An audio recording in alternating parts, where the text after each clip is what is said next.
Hello and welcome to the GYIP Connect Podcast. My name is Ryan Howden and I'm here with co-host Sam McCann. Today's guest is a true success story. Growing up in Govan, going to Greenfield Primary School and then Govan High. He created his own business in construction in 1995 with his wife and one other employee. The business is now rapidly expanded and celebrated its 30th in 2025. He's back in Govan with two projects in Nemo Drive and at the Albion car park, as well as his new multi-million Govan office and construction as we speak. We're pleased to welcome John Horne to our podcast. John, thanks for joining us. You're welcome, lads. Pleasure to be here. Thanks, John. John, you're a Govan boy like the two of us. What was it like for you growing up here? Brilliant. I grew up on Crossloan Road. Everybody was your pal. Everybody was family. We were on the same boat. You know, there was nobody mega rich. We all seemed not poor, but everybody was in the same boat, sort of thing. So, but no, I had great memories going to Greenfield. As I say, grew up on Crossloan Road, and after Greenfield went to Govan High. But no, Greenfield, I still keep in touch with some of my pals for the days. Harun Rashid, known as Rooney, Joe McManus, good Govan boys. I still see them, keep in touch. So, no, some great memories. Greenfield was always scary because it's your first step into the unknown. And then on to Govan High, which was even scarier. What were your parents like? Your dad was the Janny at St Anthony's, is that right? Aye, Jackie was at the Janny there for many years, St Anthony's, and then on to, I think the new school was St Constantine's, is that right? Aye. So he enjoyed that. You know, he loved going about with his big bunch of keys and all the Wayne's getting him a sweetie here and there, and no, he was good. He enjoyed it. It kept him going. The new school was as if it was his school. But no, when he passed away, it was astonishing when we put in the correct crematorium. We saw the kids, they had a wee line up and all that. So, that was special as well. But no, he seemed to be well liked, that's for sure. Growing up, obviously, in Govan, what was your hobbies? Football. It was mostly football. You were up as soon as the sun was out. You were on the back. Obviously, I stayed in Crossloan Road, so Elder Park Street, Crichton Road, Nimmo Drive. And then as the years went on, they built a wee cage room there so we could go and play football. So, it was mostly football. The boys would go in there, and then on a Sunday we'd always get a big game of football down Elder Park. And as we get a wee bit older, it would be like Crossy against Linthouse and Otherwiney or Chucker Hill. So we always had a good team, to be fair.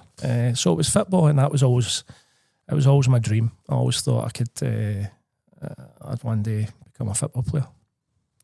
Obviously, with you saying going to be a football player, you kind of did do your part playing football. So I was lucky. At Greenfield, I attracted a wee bit of attention. My mum kept Sandra kept all the cuttings out for the Govan Post and the Govan Press, which we still got to this day.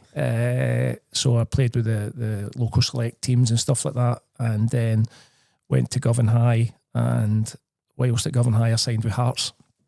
So that was good. So I'd leave every Wednesday for Govan High. I got away early and I had to head through to Tynecastle to train. And then some weeks I trained at Helenville, which was up at Parkhead. So, that was good. Played at Tynecastle a few times against like maybe Scotland selects. And then I think the only game I get involved was at 15. I was in the bench for Celtic Hearts at Parkhead, which was good. It was a good experience. It was good. I got there in the end. How did your career instruction come about? Was it always the aim, or was it other things first?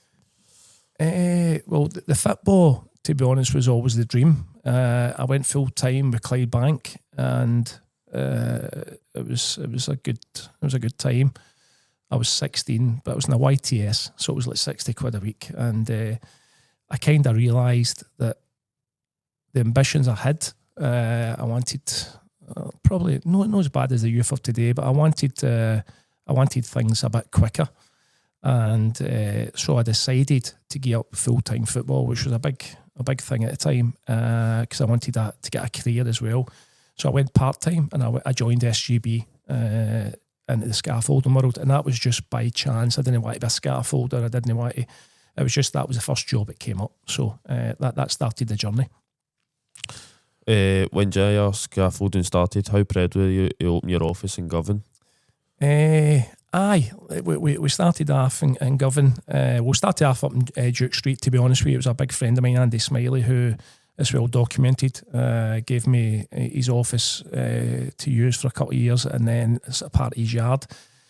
But when we were 23, and when we started it was scary, to be honest with you. I was getting up a full-time job. I had a wee boy, 2, Josh, and my girl Reagan was 1, hence the reason JR. So, it was scary. We didn't have a lot of money. We had £1,100, and you still got to get a van, you still got to get somebody to help you build the scaffolding. But we've done it bit by bit, and as I say, the journey's went on 30 years now. We're a bit bigger now, and again, it's documented, well documented. We're moving back to Govan, so we're moving back to Helen Street, which is well underway just now. Just on the you're saying about the £1,100 stuff. So, what support did you and Anne-Marie have starting the business up? To be fair, the family, our mums and dads were always great. We helped us out with the kids. Big Andy Smile and his family for letting us use their postcode because we couldn't afford offices and stuff like that. But I think in general, the people that I'd met in the 6 years I was at SGB were keen to, once we knew we were on our own, to give us a wee chance. And that's all you can ask. And it's taking the chance. It's not letting people down. But no, I think the family, we've got to give them a special mention because they were always there for us. What was behind the move to Paisley? We left Helen Street. We shared a yard with Morrison Spotswood, who kindly rented a unit to us. Then we were in Elder Park workspace. We outgrown that.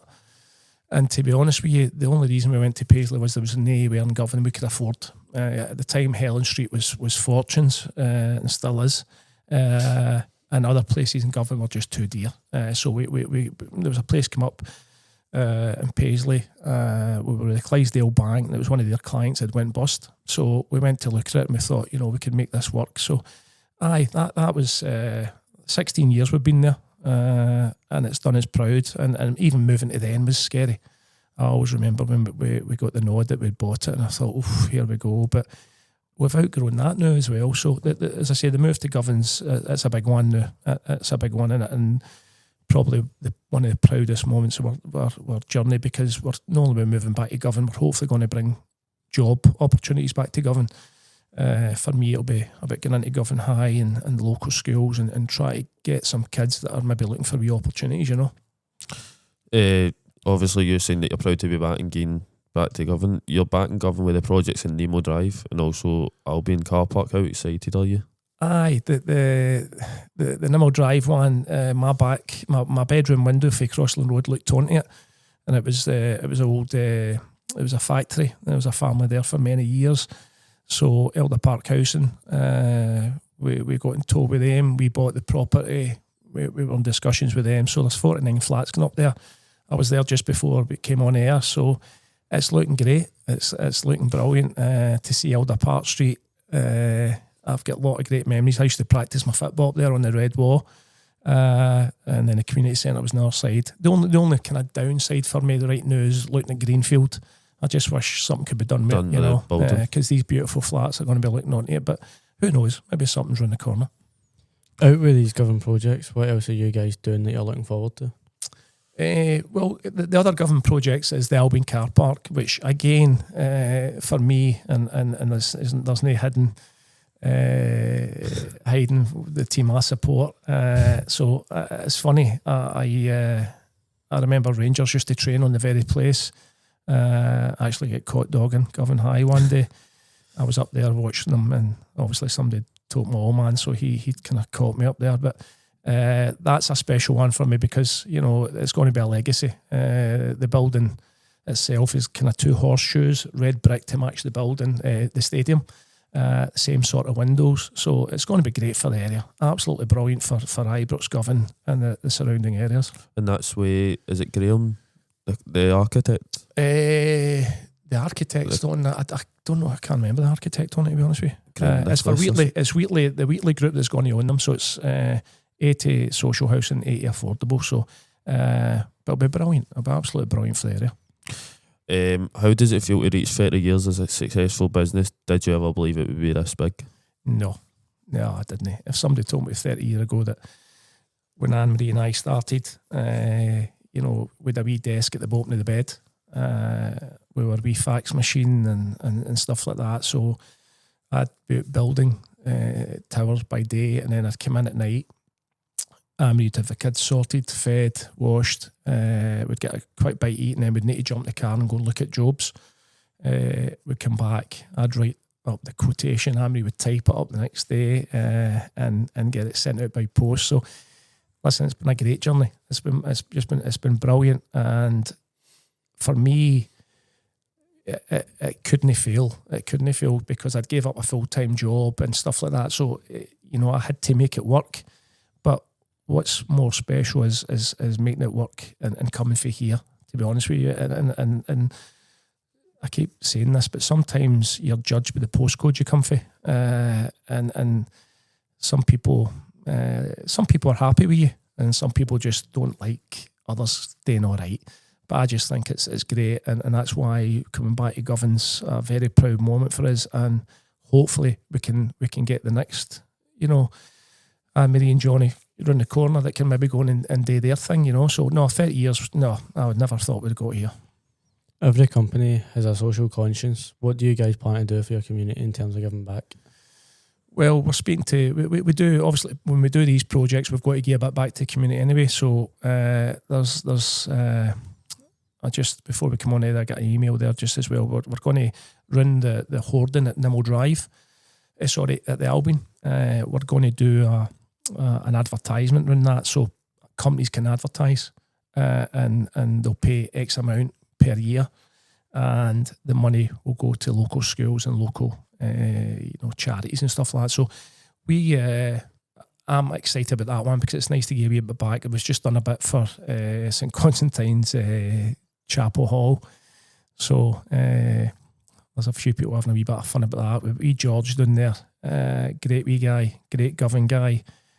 He does everything down there for bingo nights and AA meetings, and so he was looking for new roller shutters. So we've stepped in and gave him his new shutters, and I handed him a new a Rangers signed top there. He was having a wee race night and stuff like that. So no, it's great being doing here, and I don't know. I still get excited, and listen, people still see me in Crossloan Road because it's no a secret either that sometimes when people look in and they think everything's rosy, sometimes there's days that are hard.